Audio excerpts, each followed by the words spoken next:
Hey everybody, welcome back to Northernlion plays XCOM 2 with early access provided for by 2K Games, and of course, wow, this is extremely disorienting.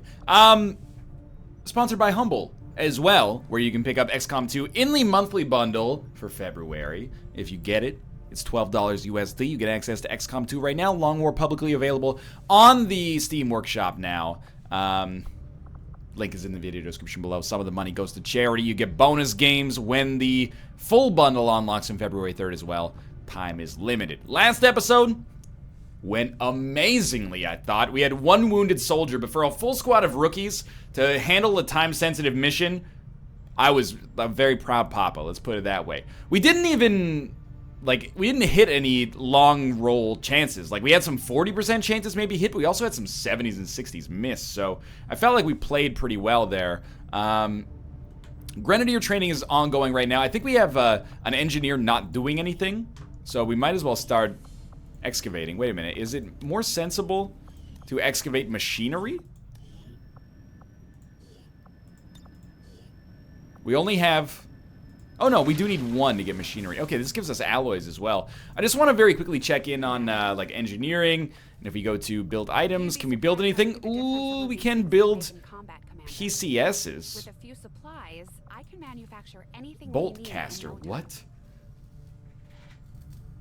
Oh, these just unlocked for us recently. Throwing axes? I'm in another world right now. Frost bomb. Relying on an as-of-yet unidentified chemical agent, these handheld explosives seem capable of instantaneously reducing the ambient temperature of the surrounding area. Exposed tissue will be frozen on contact. It cannot be duplicated or replaced. Does that mean once you use it, it's gone forever? Bolt caster. I'm confused. I don't know if I want to build any of these right now, but good lord, they look interesting. I'll give you that. I'm going to save supplies because we might need that for scientists. I actually want to, well, first off, sure, investigate. Take me to the intact structures. Take me to the structures! Up here in freaking alert Nunavut. But first, I actually want to go and I want to correct a great injustice. Let's go to our soldiers. And we're going to take a soldier that has leveled up here but has no name. Marilyn Jackson. No, let's take Angela Mason because, wow, I can't adjust her. She's too good. We can use PCSs now. I don't know why that wasn't available before. The Shinobi looks too good to be replaced is what I'm saying right now. So we got Squatty, Therese Rue. I am going to make a J. Smith OTI. So this is Josh Smith. And then because I am a jerk, we're going to completely erase her heritage, her country of origin, gender, etc., to make Josh. Do you have to be wearing... What are you wearing? I will never change this. But what are you wearing? Is this a glitch, or is this the greatest thing of all time? So he... Well, I mean, first off, he's race 0. Pretty pale dude. Where we all are. I'll be the first to tell you. He's got, kind of mussed up hair. We get, no, not really long curls anymore. Certainly not bald. I guess you could just go short. We don't need to make him zany. Parted? He's not flat top, short, curly, and buzz cut. Nah. Alright, I'll tell you what. Just give him short. And then hair color is, a little on the darker side. You know what? Let's give him Josh's old hair. Just to make him more identifiable. So he used to be more of a this right here. And then, give him a little beard. Scruffy beard. Yeah, there you go. That's old Josh right there. The outfit is pitch perfect as well. Let's save him to our character pool. Is this good enough? I think this is good enough. We don't need to give him glasses or anything. There you go. Josh Smith the Grenadier, everybody. And then Yuzuki Hashimoto. Congratulations. You're the next in line to be turned into an American male. This is Rockley Smile. We're going to make him from Ireland, of course. Gender, male.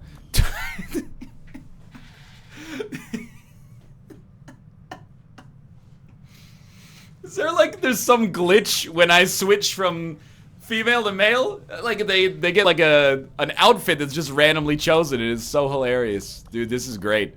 Absolutely perfect. Nick, if you're watching this, I'm not doing this to make fun of you. It's just a humorous look, I gotta say. So, well, first off, we're talking about Nick. We gotta choose, yeah, let's give him none helmet. And then facial hair, he's got a little goatee. The color is like almost right already, but maybe you can go like one shade darker on the hair. And then he doesn't have a striped mohawk. He's more of like he looks thank God he's got no shirt on in this game, because now he looks like exactly like Austin. I don't know, this is almost like red hair, but could get the job done. I'm not gonna, worry about it too much here. Let's just pretend this is Nick. You know what though? My dog does wear glasses, so let's upper face prop. Give Nick those half frames right there. Wait, did I already make a Nick? No, I forgot. I made him, but then I forgot to import him again. That's right. So we're gonna save him. We're also gonna give him the un-American voice. And then Nick is a gold man. He's a gold man. He's also a little paler than that. So we're gonna make sure he's got the gold armor on. That's like the perfect gold right there. And his jeans should also be gold. There you go. Nick Goldman. Congratulations. Saved to the character pool. Welcome. It almost looks more like Austin, I'll admit, but... Alright, so we're ready for our next mission. Last two have gone very well. I don't expect that to last forever, and I expect, Long War's gonna stick it to us pretty soon. Oh, incoming transmission. We have a guerrilla ops rescue. Oh! Bring her home. If we complete this mission, we bring home Kate. And if you touch the hair on her freaking head, I swear to God, I'll get you. Okay, what's the infiltration time? 6 days. Beautiful, clear squad. In the pipe, 5x5. Well, obviously, I have to go on this mission to bring my wife home. Mathis, you were stellar for us in the past. Sinvicta, you were stellar for us. Malf is a stone cold fucking killer. There's no way I'm going in there without my Malf buddy holding us down here. Bear Taffy, congratulations. Welcome to the fucking show. And I got one more person I could take with me, probably. We'll take Austin, because he's a specialist. He can hack from afar. I'm just trying to think about what we've got here in terms of like weapon upgrades and personal combat stims. So, suppressor reduces infiltration time. I'm gonna give that to Malf, because I think he's gonna be going on a lot of infiltrations, because he's a shinobi. And personal combat stims, regardless of their weapon of choice. So you get a plus 3% chance on your sword swings, maybe.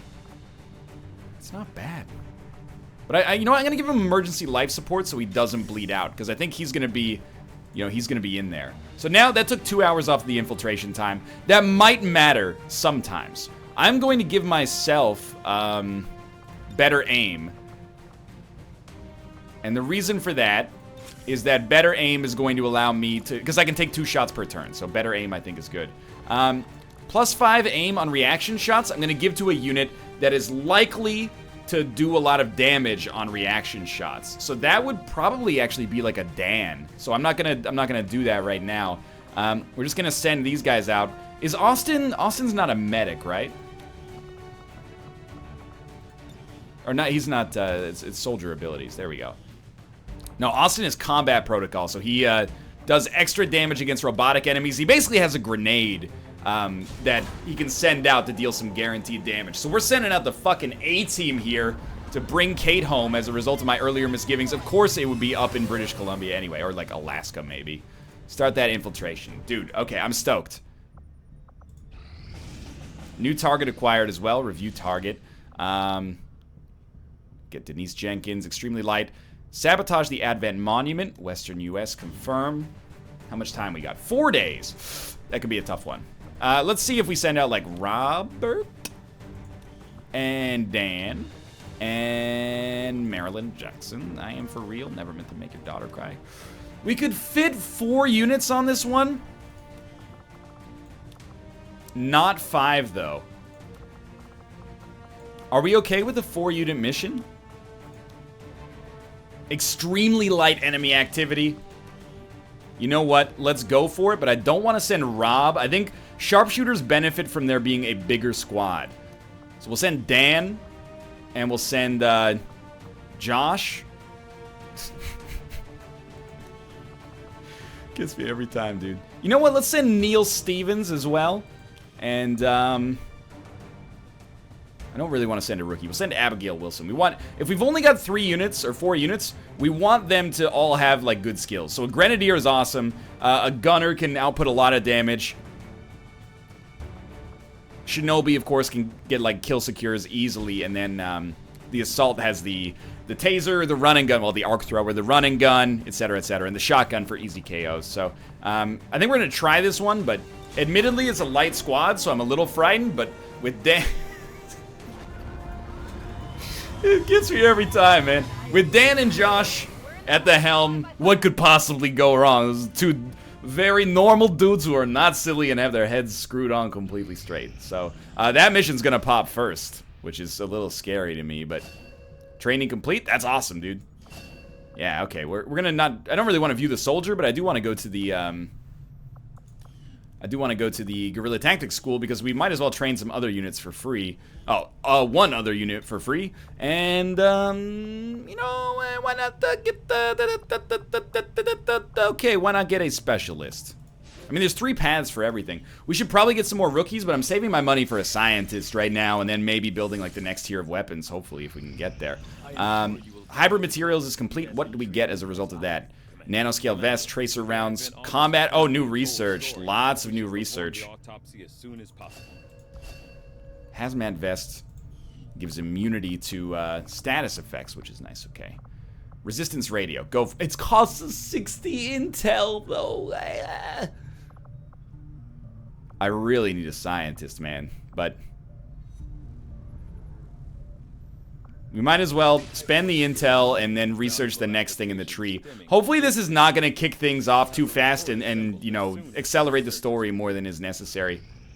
Alright, we're going to have our mission here. 105% infiltration.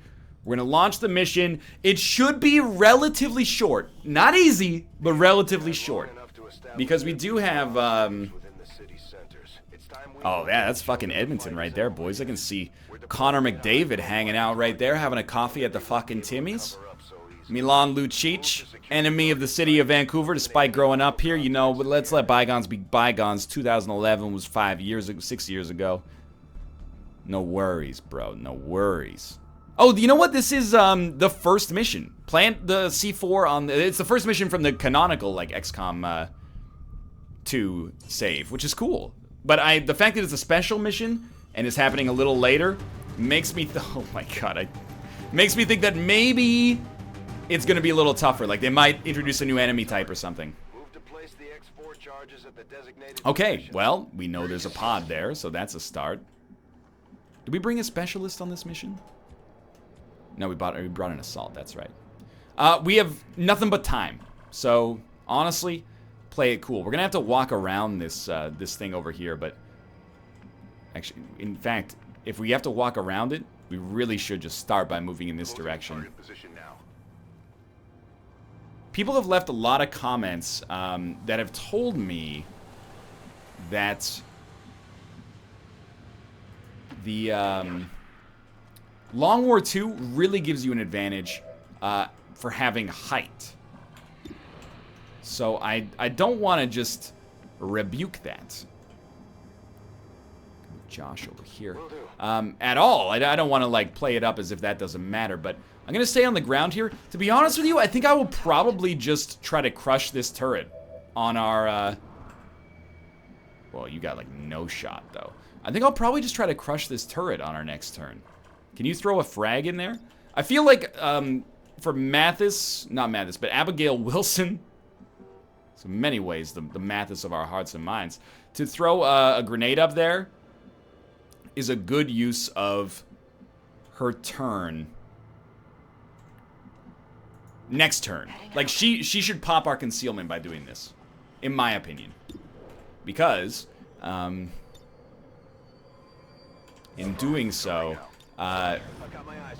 we might find that other pod over here. Oh my god, that's actually extremely not good. Have they found us? Or is this extremely great? This might be extremely great. What I was thinking is, like, we'll bust up the turret first. But apparently that's, you know, the best laid plans of mice and men and all that. So, honestly, Josh should not throw a grenade here if he doesn't have to. Is there anybody else that can throw a grenade and, maybe get a leg up on them? Because, like, Dan should throw the grenade or take a shot. Does his gun do more damage? 4 to 6 versus, like, Neil Stevens does 2 to 4 because he's our shinobi. Actually, Neil Stevens should be the one to throw the grenade because he has the least valuable shot. However, he also has the greatest ability to secure a kill.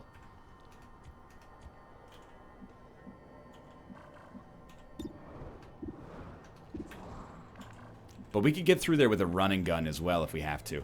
Alright, I mean, we're hoping for like a double kill right off the bat. Here's the way I see it. Dan goes on Overwatch. We want to pop the pod as soon as possible. That's something we've learned. Josh's shots are 3 to 5. If you miss the Overwatch, it puts you in an awkward spot, but we should have a great chance on the Overwatch. So, we're going to have to save Abigail Wilson's turn here until we pop it. Otherwise, she's going to ruin our concealment. So, I think that we just start by throwing this grenade, and if we can get a double kill and then Overwatch kill the officer, that's our dream come true. We got a single kill, but they have 6 HP left between the two of them. Come on, come on. This is a perfect opportunity to make me proud. Josh, Stone Cold Killer. This guy made it behind enemy lines. I knew the turret was going to activate, but there's not a whole lot we can do about that, so... Well, straight up, Abigail Wilson, who I will continue to call Mathis accidentally, is going to run and gun and pick up the best chance possible of getting a KO here while also getting behind full cover. Nobody's in a bad position right now, so I'm not sweating that too much. If we could wipe out one pod and only have to deal with the asshole, that would be great. What? A grazing shot? Maybe I should have gone for the dude, Abigail, you doomed yourself. Oh, but the Overwatch from Dan. Daniel, you've let her die for her mistakes, and I don't appreciate that. But she's gone into Overwatch, he's gone into Overwatch, thank the fucking Lord. Dan is Josh is taking some damage here, but the whiff from Abigail there is never going to be forgotten. Straight up, as much as I hate to waste a grenade, you're gonna reload your gun. You're straight up just lucky to be alive, so like, this guy's gotta go. Let's take him out in the easiest way possible. And again, we got nothing but time, so full cover and then shots at this turret is probably the ideal outcome. I would say maybe sensible to start by throwing a grenade up here. If we can destroy the streetlight, that would be fine as well. Just land it right on him. We want to shred the gun's cover if possible, and do guaranteed damage because we really want to ice it this turn. Nice curve grenade, dude. All right, so we shredded one armor. 76% chance to hit. I believe in you, Dan. Well, honestly, you should. What's your special ability? I give you the dodge chance. Okay. You should reload first before you shoot because again, it's basically a free action. And then our Shinobi has a 60% chance to hit from here, but it does less damage. So we'd like to at least soften it first. Whoa, alright. Sorry I, wasted a turn with you. Or I wasted a turn with Josh, I should say. Alright. We should take a turn to get set up again. I mean, start by getting the loot. This could pop a pod, but I really want the loot. Elite auto loader. Don't mind if I do. What did I tell you? Oh, there's 5 units? There are 5 units over there, yeah. Well, the good news is, again, Josh has no cooldown on his grenades, so he can actually start in a really, like, good situation here. If he lands the grenade, he has to move to do this, which is going to put him in a bit of a weird spot. But if he can land this grenade on the truck, you know what? The other 2 units didn't pop. So I would say be very careful with your choices here. Dan has no shot. If he moves up, he will have a shot. What are the odds that he could throw a flash in there if he had to? It's possible. The thing is, Josh has to move. And he has to move close enough to hit the truck with a grenade. Will moving 1 tile over here do it? I mean, it might, but he might not be able to land the shot then in that situation. So there's no... Oh, I mean, this cover is great, but it's probably going to pop the other pod. You see my dilemma, I think. So you basically have no choice. You'll be on Overwatch and probably have a low percentage chance. You'll be able to flash regardless. Like, can you flash as is? Flash bang, which I get could be confusing because there's actually like a flash ability as well. We want to hit the truck because hitting the truck will probably blow up 2 units. The sectoid will stay alive, which is bad, but we can't guarantee that this will destroy the cover. So I think you go for the double kill instead and hope the sectoid, you know, whiffs on a mind control because we're so fucking mentally strong. You know what? We should have moved this unit over and then had Josh go here. So here's plan B. Josh goes 1 tile up, and we hope that he's got the greatest grenade skills of all time. He does not. So, unfortunately, I am a moron, and instead we're going to have him just reload this turn, because he's not going to get an Overwatch shot from here. So what does that mean for everybody else? I think that means that we should really play, like, super not aggressive on this turn. As much as it pains me to say. There's just no, like, cover that's good enough to justify this. We could have Dan throw in a suppression, but I don't know if that's the right call. It really is, like, that one bad move with the assault put us in a weird spot here. He's behind full cover, so I mean... The problem is, it's going to put us in a real bad spot for Overwatches on the next turn. And we know, like, the reason we're just staying low here is because we don't want to pop that other pod. So you know what? Go on Overwatch. And then Dan, come up here. Maybe do suppression. Oh, area suppression could be really good. Yeah, you'll hit all these units with an area suppression, which might give us some extra reaction shots. All right, let's see what happens here. I expect that there will be, like, a mental attack or a psionic attack. It's mind control on our Shinobi. If that hit, that would have been like a devastating attack. The good news is, I think we can break mind control with a flashbang. So if we can actually get Josh to land a flashbang that hits all 3 of them, or a frag that blows them all up, that's also fine, you know. We're only going to have 3 units, though, so we have to be careful. Will this pop the Overwatch from... Oh, wait, there are no Overwatches. In that case, Josh has to go up. But if this pops the other pod, we're going to be in quite a doozy of a spot. Why is that half cover that is leaving us flanked? Like, that's very confusing to me. If this pops... I think you just have... Oh, the mind-controlled unit! Holy crap. I didn't realize the mind-controlled unit was on Overwatch. Good lord. That explains it. So we can flashbang all 3, but instead... Oh, this is so juicy. Get ready for this. Josh, you short shorts wearing, curveball shooting motherfucker. He's a goddamn genius. Enemies neutralized. Now, it would be nice... No, don't do that. It would be nice... Take out that sectoid on this turn. The easiest way to do it is definitely to throw a... but a frag might not even do it. I think in order to do it, we have to risk popping the other pod. But if this shouldn't pop it because Josh is already, like... He's already come out this far. Now you've got a 0% chance to hit. That's pretty solid. 18% chance on that. So what we do actually is throw the flashbang right here. This way, it should break the mind control. It did break the mind control. And this unit does not count as having made a turn, which is just extremely... I mean, it's bullshit in a way that is great for us. So Dan, honestly, because you've got so little ammo, you're going to reload. Again, it would be awesome to handle this sectoid before we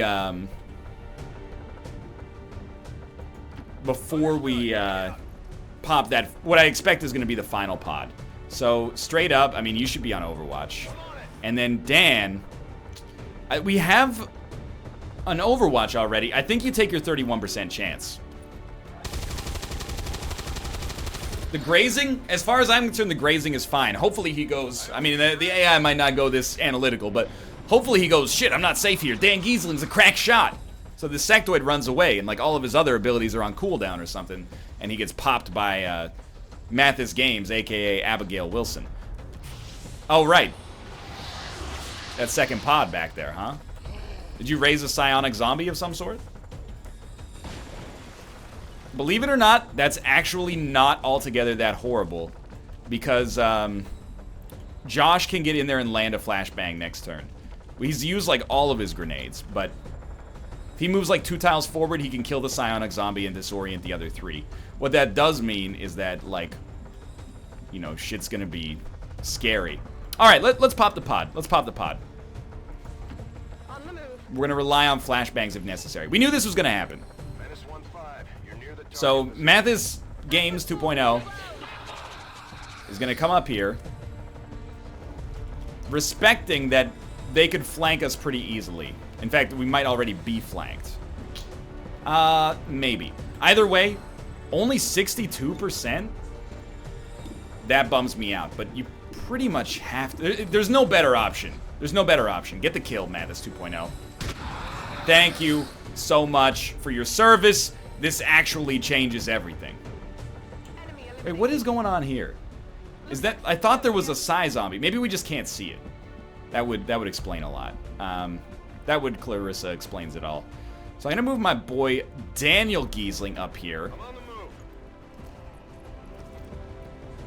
There, yeah. Again. The aliens have found a way to mind control them now. Josh is on flashbang duty, and now I still think he should move up a little bit, actually. Area suppression. Area suppression is not very good. 76 on the psi zombie, 31. All right, we'll honestly just have to see how this looks. And Neil Stevens, pretty much your move depends on how everything else goes. I'm gonna give you a height advantage for now. I don't think you can actually get to anybody in a yellow movement range. So your only chances like as an SMG shot right here, which is pretty not great. You can hit a flash, but only on the psionic unit. All right, so Josh, hopefully the height disadvantage doesn't dream crush you here. Like, let me look at this. How far away can you go? Like that many tiles? I think I'm gonna move him straight forward to there, and then we're gonna have him launch a flashbang that should disorient 2, maybe 3 units and kill the psi zombie.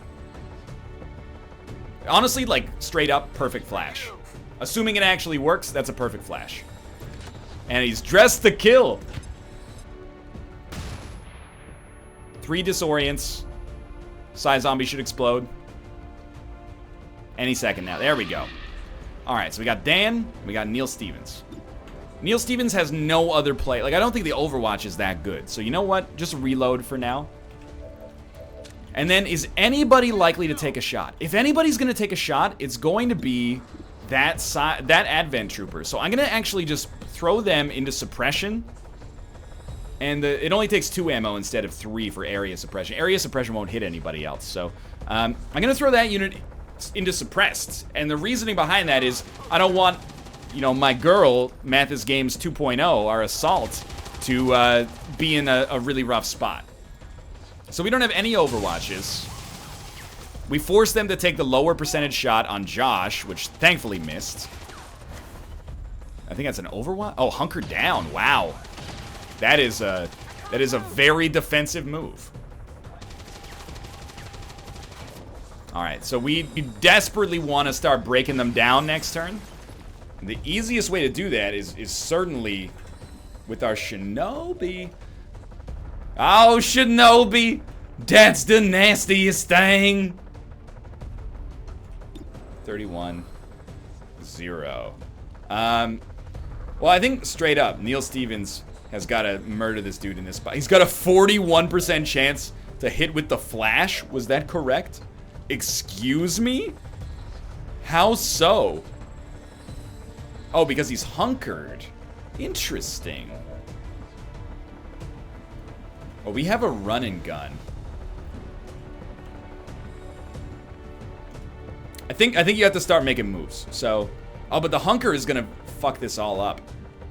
If he's got a 30% bonus because of that hunker, we need to like run and gun and kill this sectoid then. And what's Dan capable of? He could blow this guy up with a grenade. In case that wasn't abundantly clear. Let's see what his percentages are first. 31, so not good. You know this is unlikely to break the cover. Maybe just not even plausible to break the cover. If we let's go for the sectoid because we know we can get the kill with the run and gun, even though it will put us in a dicey spot, and we can take the dice roll chance to get the hunkered down unit killed. It's not a dice roll, it's more of a coin flip. But you get the idea.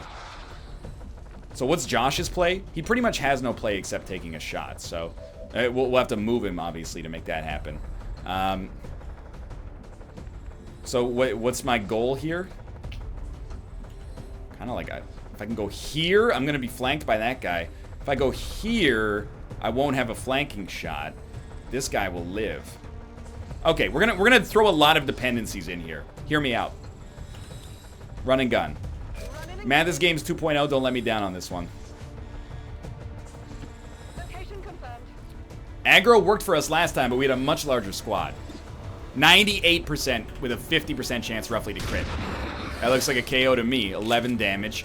She definitely brought the pain that time. I appreciate that greatly. But this guy probably actually needs to be suppressed to give us a chance. We at least got an Illyrium core out of this. Now, Josh, again, what is your play, buddy?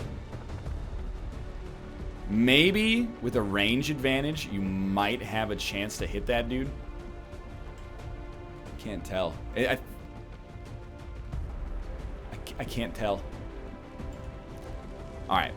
Well, straight up, I think we take the 41% chance. I don't expect this to work, but this is where Dan and Josh come in as like our contingency plans in case things go terribly wrong. Yep, that's fair. You know, it's good to know that hunkering counters that. So that guy probably needs to be suppressed. I mean, everybody needs to be suppressed. Let's send Josh up here with the height advantage and hope for the best. He's got one shot. It's a 0% chance, so straight up. Oh, Dan already, he threw the grenade. He actually can't suppress. So we actually could lose one unit this turn. Two if things go terribly. Oh my god, he ran. Why? Of all the moves you could make that turn, you chose to run. So we're definitely still gonna get flanked. And they missed. It's an inconceivable stroke of luck by XCOM standards.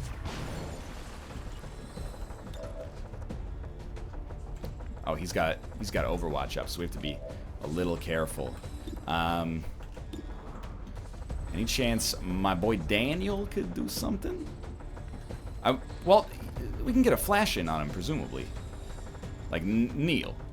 He doesn't have line of sight on you, so straight up, you can go like up to here.